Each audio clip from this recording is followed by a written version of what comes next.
Hey YouTube! So I'm here to record the video review for If Loving You Is Wrong, Season 3, Episode 3.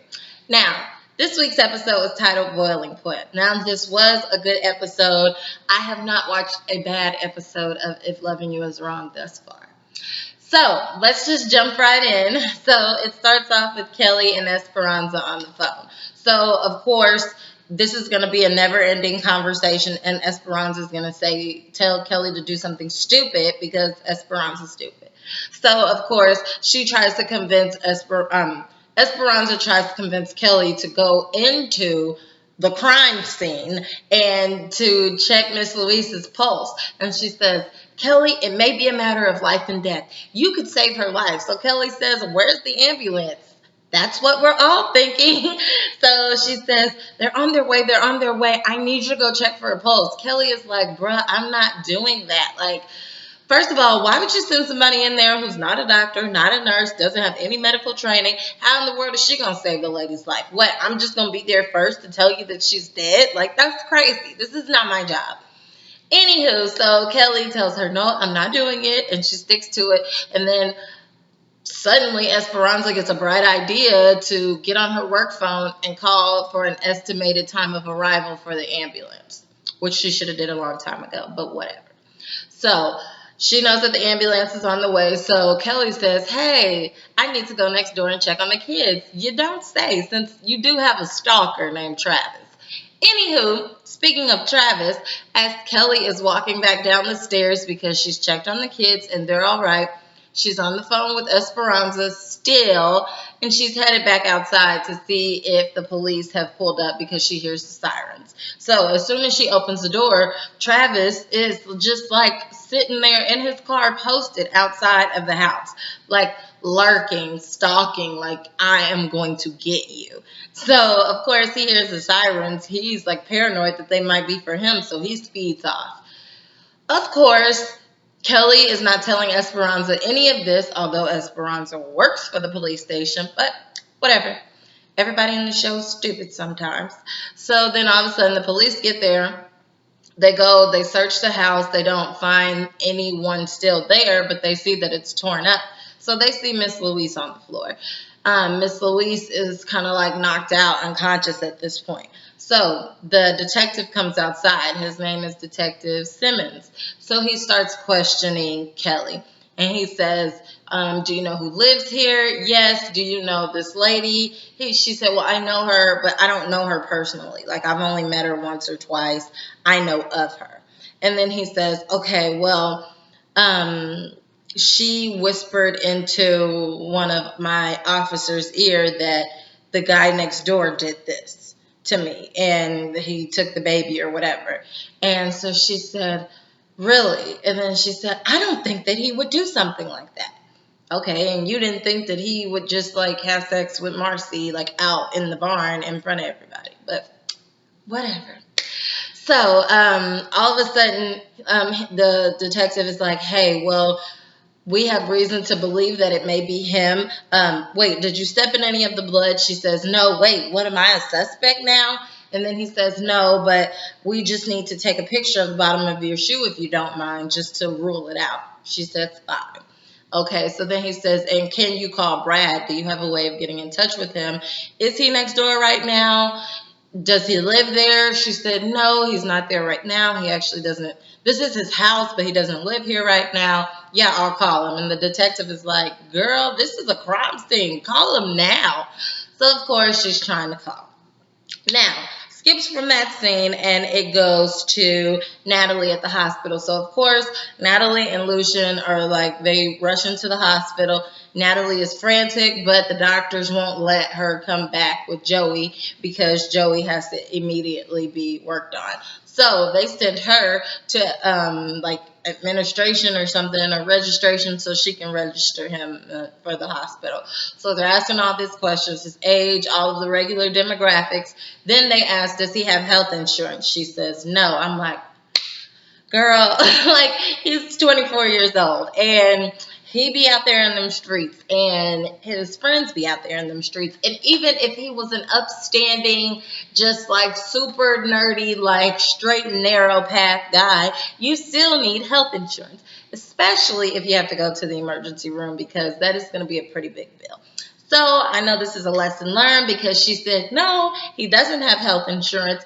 And then all of a sudden, the lady stops taking her information and she's like, okay, ma'am, I'll be right back.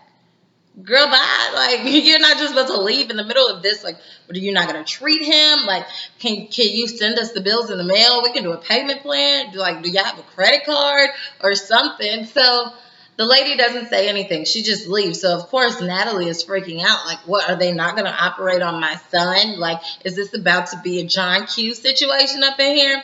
Okay, so next thing you know, she sees Lucian rushing to the hospital. And she's telling him, like, the lady just left. What, are they not going to operate on my son? And he says, just stay right here. I'll figure it out. Lucian doesn't realize, like, this is Natalie's son. Like, I know you call him your son, but, like, this is her son. She's not just going to sit here and wait in the waiting room while you try to figure it out, okay? So he says, okay, you can come with me. You're going to have to calm down, though. So they go to a lady at the front desk, and they're trying to ask her questions about it and say, well, why in the world did the lady walk away when I said he didn't have insurance?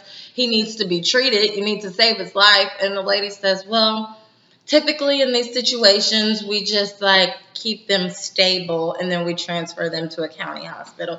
And then, of course, they're not going to get the quality care there. So that is just like craziness in itself. So Natalie is flipping out. Lucian is like, hey, like, make sure he gets the right care. Like, we can pay for it. The receptionist is looking at him like, boy, bye. No, you can't. Like, this is going to be a lot of money. Like, who knows what type of surgeries he'll have to end up having. But she don't realize that Lucian is low-key FBI, and he is paid in full. He has the money sitting in his savings account. So you will get your money. So just do your job and save the boy's life.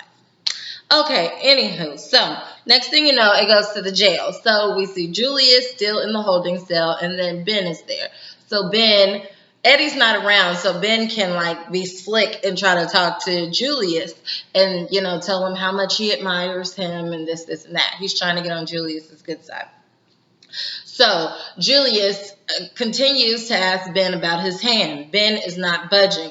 Julius is thinking, why are you covering up for him? And he even says it. He was like, for somebody to just like shoot your fingers off like that, don't you have some type of pent up resentment towards him or something? And so then finally Ben breaks and he's like, yeah, actually, I really hate him. I really hate him. And so Julius is like, oh, so you want to get back at him, huh? And he says, well, do you at least want to shoot his fingers off? So basically, Ben is not saying much because he doesn't want to incriminate himself, like in any type of way, or to be caught. But he's like, yeah, basically, I do. So Julius is like, hey, you can work on my team. Like, we can handle him. We'll take care of him. I need a friend like you. I need the boys in blue on my side because, my father, he was running it, but he's died, and I'm going to be taking over. With that being said, I'm going to run things differently. I need you on my side. So, of course, Ben is just like a punk. So Ben is like, yeah, what do I got to do? Like, I'm loyal. I will do anything. Like, don't say anything because it really will be like anything. Like, you're going to be risking your life. So next thing you know, he says, well, get your phone. I'm going to put my number in there. And later on, you're going to call me just to prove your loyalty. And then so he says, cool, I'll do that. So he tries to do that discreetly.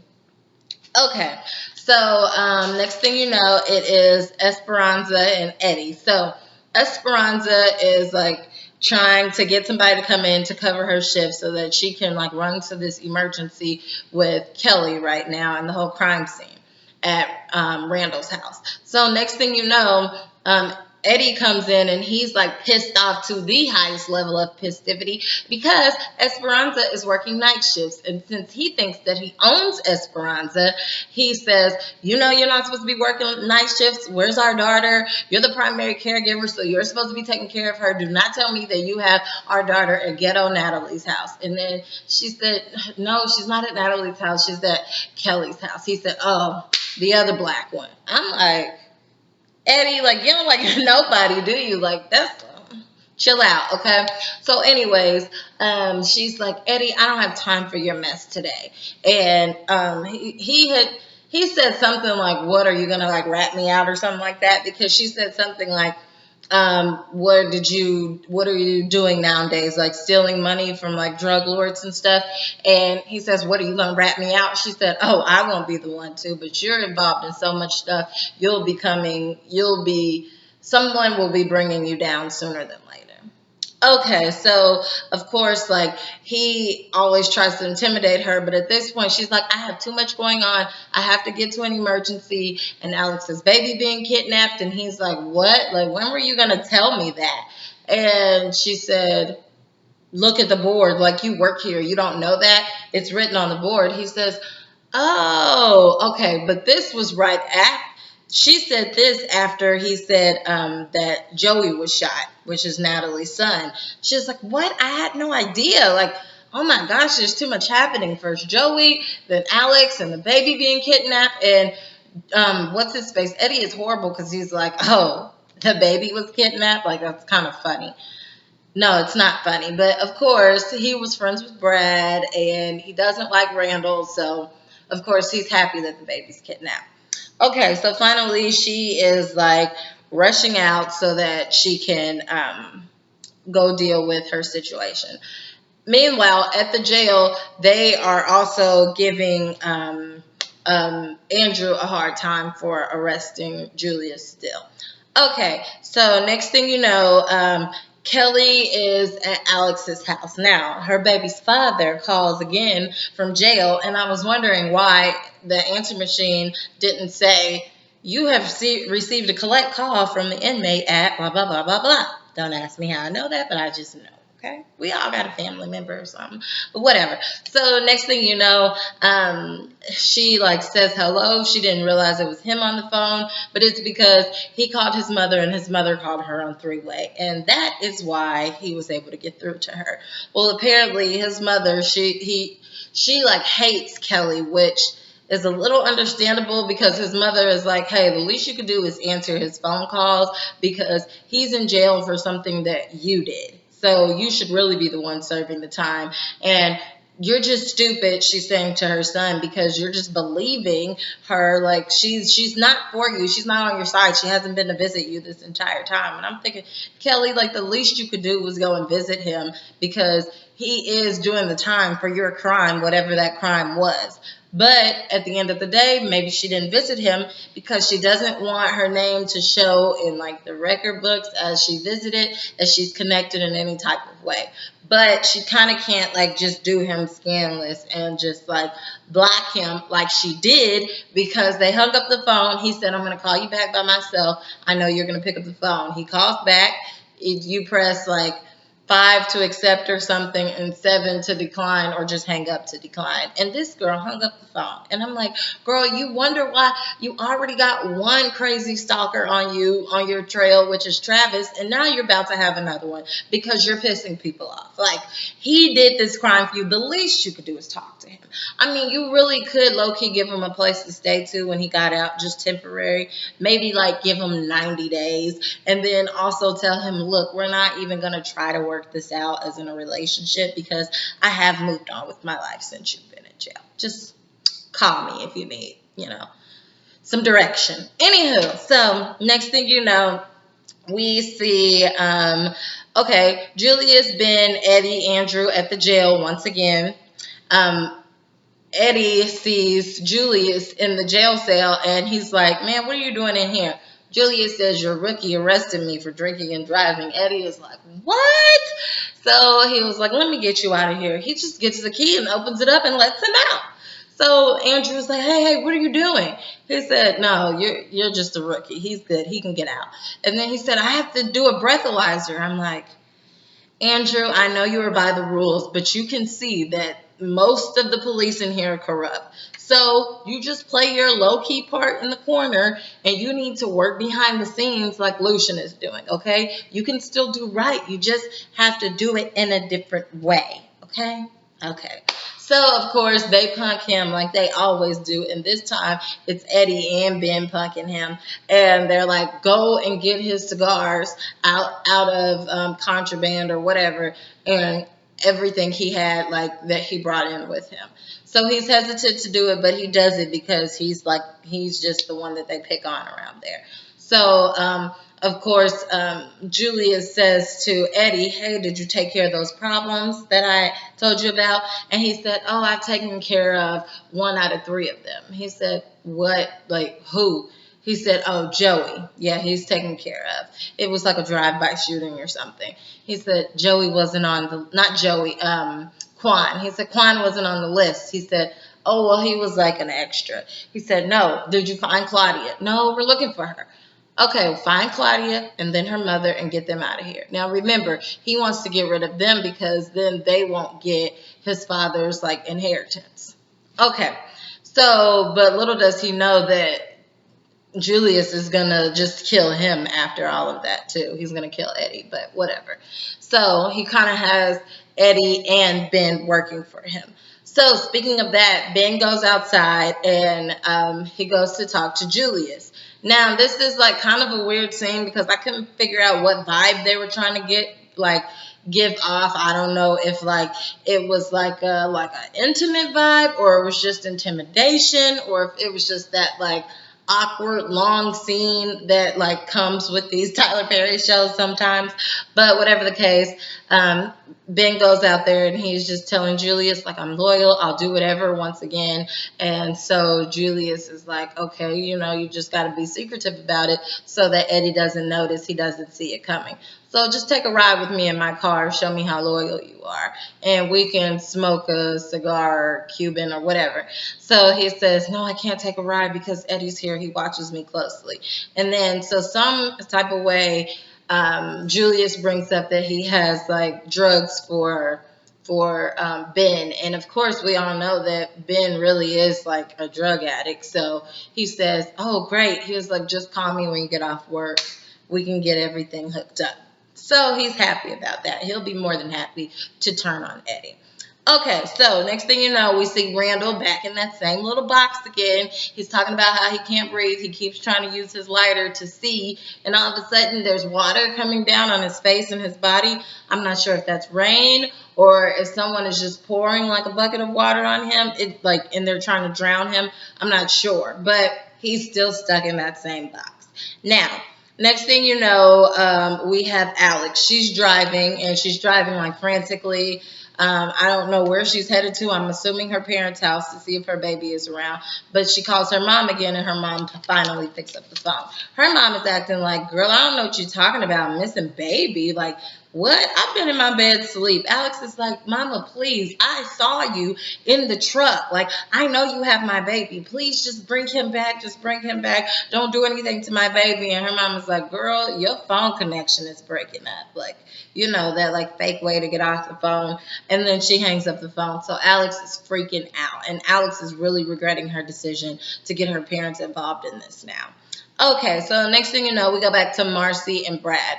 And this was like the major scene because Marcy comes out of the room to make some tea. Of course, Brad is like really wanting some of like Marcy's goodies again.